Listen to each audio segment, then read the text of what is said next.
تمہارے ایمان پر قرآن کی صداقت موقوف نہیں، تم مانو یا نہ مانو، قرآن فی نفس ہی اللہ کا کلام ہے اور بے شک برحق ہے۔ اس کا ذکر تو ہمیشہ سے قدیم کتابوں میں چلا آ رہا ہے۔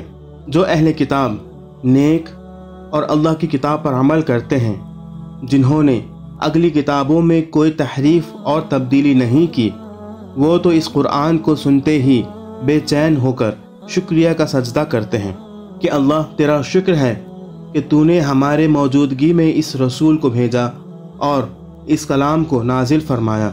اپنے رب کی قدرت کاملہ پر اس کی تعظیم اور توقیر کرتے ہیں، جانتے تھے کہ اللہ کا وعدہ سچا ہے، غلط نہیں ہوتا۔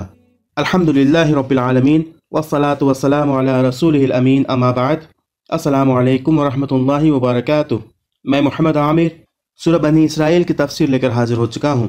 آج انشاءاللہ آیت نمبر 105 سے 109 تک کی تفسیر ہم پڑھیں گے۔ آئیے ان آیتوں کی تلاوت کے ساتھ ہم اس تفسیر کی شروعات کرتے ہیں۔ وَبِالْحَقِّ أَنزَلْنَاهُ وَبِالْحَقِّ نَزَلَ وَمَا أَرْسَلْنَاكَ إِلَّا مُبَشِّرًا وَنَذِيرًا وَقُرْآنًا فَرَقْنَاهُ لِتَقْرَأَهُ عَلَى النَّاسِ عَلَى مُكْثٍ وَنَزَّلْنَاهُ تَنزِيلًا قُلْ آمِنُوا بِهِ أَوْ لَا تُؤْمِنُوا إِنَّ الَّذِينَ أُوتُوا الْعِلْمَ مِنْ قَبْلِهِ إِذَا يُتْلَى عَلَيْهِمْ يَخِرُّونَ لِلْأَذْقَانِ سُجَّدًا وَيَقُولُونَ سُبْحَانَ رَبِّنَا إِن كَانَ وَعْدُ رَبِّنَا لَمَفْعُولًا وَيَخِرُّونَ لِلْأَذْقَانِ يَبْكُونَ وَيَزِيدُهُمْ خُشُوعًا۔ ان آیات میں ایک مرتبہ پھر قرآن کی عظمت اور اہمیت واضح کی گئی ہے اور مخالفین کے بعض اعتراضات اور بہانہ سازیوں کا جواب دیا گیا ہے۔ ارشاد ہوتا ہے، ہم نے قرآن کو حق کے ساتھ نازل کیا ہے، ساتھ ہی مزید فرمایا گیا اور یہ حق کے ساتھ نازل ہوا ہے، اور تمہیں ہم نے صرف بشیر اور نذیر بنا کر بھیجا ہے۔ یہ جو پہلے فرمایا گیا ہے وَبِالْحَقِّ أَنزَلْنَاهُ، اور ساتھ ہی فرمایا گیا وَبِالْحَقِّ نَزَلَ، ان دونوں جملوں میں کیا فرق ہے؟ پہلے جملے سے مراد یہ ہے کہ ہم نے مقدر کیا ہے کہ قرآن حق کے ساتھ نازل ہو، اور دوسرا جملہ کہتا ہے کہ اس فیصلے پر عمل درآمد ہو گیا۔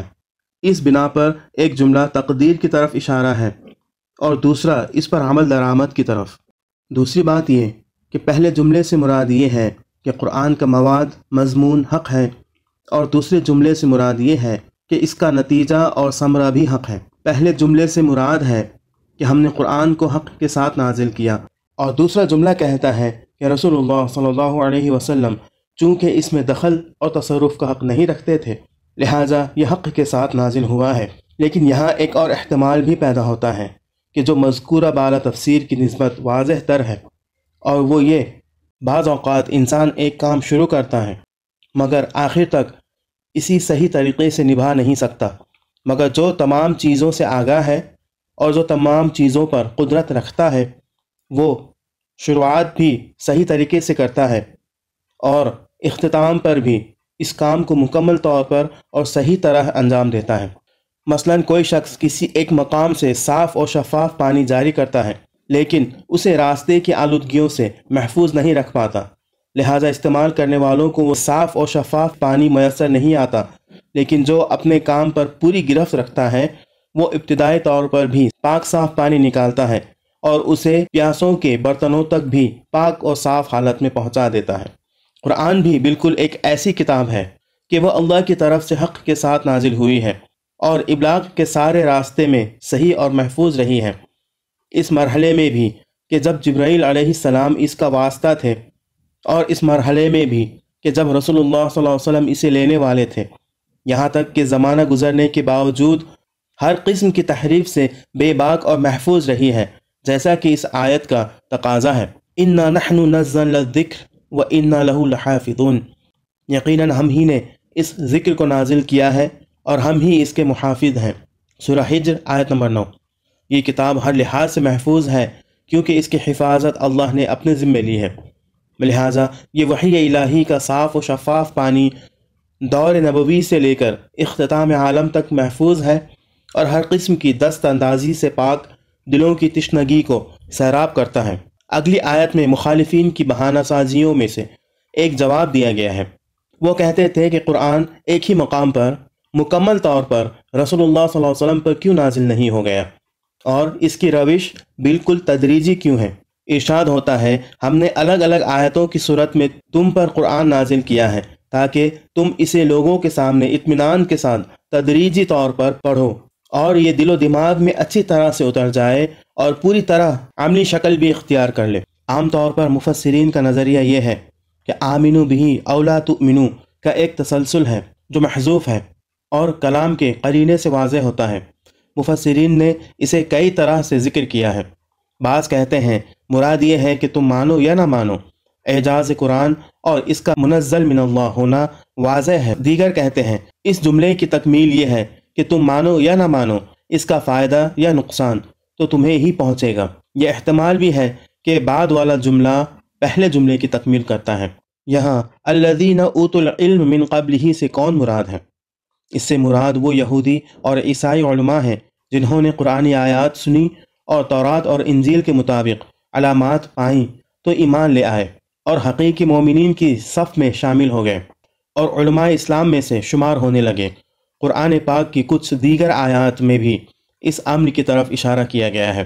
لیسوا سواء من اہل الکتاب امۃ قائمۃ یتلون آیات اللہ آناء اللیل وہم یسجدون، وہ سب برابر نہیں ہیں۔ اہل کتاب میں سے کچھ ایسے لوگ بھی ہیں جو حق اور ایمان کے ساتھ قیام کرتے ہیں اور رات کے وقت ہمیشہ آیات خدا کی تلاوت کرتے ہیں اور سجدے بجا لاتے ہیں۔ آل عمران آیت نمبر 113۔ اس آیت میں یخرون لفظ استعمال ہوا ہے، اس کا معنی ہے بے اختیار زمین پر گر پڑتے ہیں۔ یہ تعبیر یسجدون یعنی وہ سجدہ کرتے ہیں کی بجائے آئی ہے۔